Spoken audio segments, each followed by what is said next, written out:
Summer అంటేనే మామిడికాయల కోసమే wait చేస్తూ ఉంటారు చాలా మంది. సంవత్సరం పాటు నిల్వ ఉండే పచ్చడి అయితే పున్నం తర్వాత పెట్టుకుంటారు. అయితే మా తమ్ముడు హాస్టల్ కి వెళ్తున్నాడని మా మమ్మీ ఒక 20 కాయలు అయితే పెట్టింది. మామిడికాయలను శుభ్రంగా కడిగేసి ఇలా చిన్న చిన్న ముక్కలుగా కట్ చేయాలి.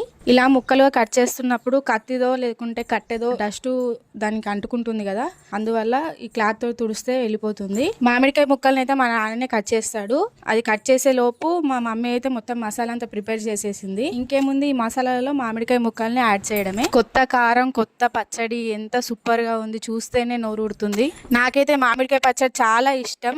మా ఇంట్లో నేనే ఎక్కువ తినేదాన్ని. మా అమ్మ పెట్టిన పచ్చడి అయితే ఇంకా సూపర్ గా ఉంటుంది. నాకు ఎవ్వరు పచ్చడి అయితే అసలుకే నచ్చది. మా మమ్మీ పెట్టిన పచ్చడి అయితే నాకు చాలా ఇష్టం. అంత బాగుంటుంది. ఎంతైనా అమ్మ కదా, అమ్మ చేతితోటి ఏది చేసినా బాగుంటుంది. మొత్తం మసాలా కలిసేలాగా ఒక డబ్బాలోకి స్టోర్ చేసుకోవడమే.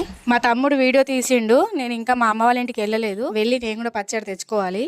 వీడియో తీయురా అంటే నాకన్నా ముందే చెప్పేస్తుండు వాడు సబ్స్క్రైబ్ చేయమని. చూసారు కదా, ఇలా పచ్చడిని చూస్తూ ఉంటేనే నోరూడుతుంది. Do subscribe, like and share. ఈ మొత్తం ముక్కకు మంచిగా మసాలా కారం మంచిగా పట్టిందండి. ఇంకో 2 days తర్వాత ఆయిల్ అంతా నింకుతుంది. Let's subscribe.